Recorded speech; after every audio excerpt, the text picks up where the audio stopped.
The Gospel of Gold by G.S. Lewis. Chapter 14. Chasing the Wind. A little way past Azalea Town's west gate, the ilex forest began in earnest. Marina walked and talked with Gold, while her crocodile wandered about nearby, sniffing at the air. The surrounding trees were closely knit together, making it difficult to see anything between their intertwining branches. However, a distinct grassy path made the forest road easy to follow, and clear sunlight streamed through all but the most overarching branches. Gold had not forgotten the farm store cashier's warning from the previous day that the forest Pokémon were being unruly of late, but he wondered how such a peaceful-feeling place could be dangerous. Birds sang in the trees, and the temperature had risen just enough to dispel the morning dew, a pleasant warmth. Despite their search mission, Gold felt comfortable enough to make conversation with his new travel partner. The problem was broaching the subject he wanted to discuss. Jinichi had made his wishes clear about not wanting to be found, so if they did catch up to him, he would probably be the most upset with Gold. Of that, there could be little doubt. How else were you supposed to feel about someone who stands against your dream? "Marina?" he asked. Have I... Gold found himself stalling in his words, but after a moment, he made himself push forward. "Have I played a part in messing up your hopes and dreams?" Marina looked up at him, slightly alarmed. "What? I mean, you managed to become one of the only chosen league trainers in our city," Gold said quickly. "But after what I've been saying, you gave it up. If you're angry with me, and you've been holding it back, you don't have to. I'll listen." "Oh, Gold, no!" replied Marina just as quickly, her face turning a little red as she waved her hands in front of her. "I was never angry with you, even if I do find you frustrating at times.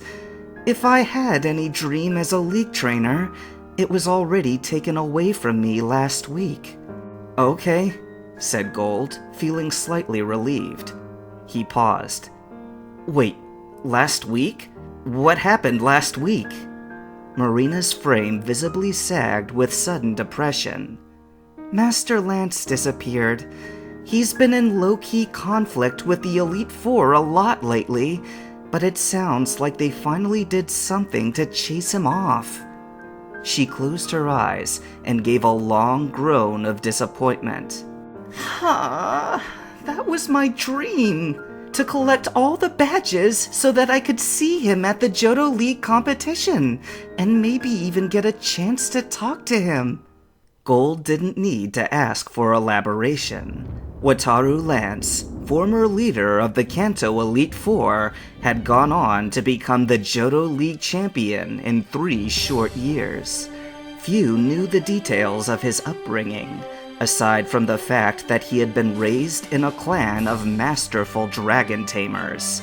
He was head and shoulders above the rest of them, and by a seemingly superhuman effort, and perhaps some divine providence, he had captured and raised a team of Dragonite and various other wyverns. Their superior power, brought out by his secret methods, had ultimately made him one of the most famous Pokémon trainers of all time. As Gold watched Marina's face redden again at the thought of meeting such a man, he perceived her desire. Marina went on. "During my first few days with Jinichi, he would get all mad whenever I brought up Master Lance, or showed him my sticker book. Something about how he could do that too if he wanted. I think he meant it." She closed her eyes and smiled in a bemused fashion. "He walks faster than anyone I know. He talks louder, gestures wider, and tenses up for longer too. I notice the same severe expression on his face every time I watch him take on the slightest challenge, even if it's just tying his shoes. I can see why the league selection committee took to him. Jinichi has an insatiable need to prove himself. Gold laughed nervously. Yikes. Now I'm even more worried about what he'll say when we find him. Don't be, said Marina easily.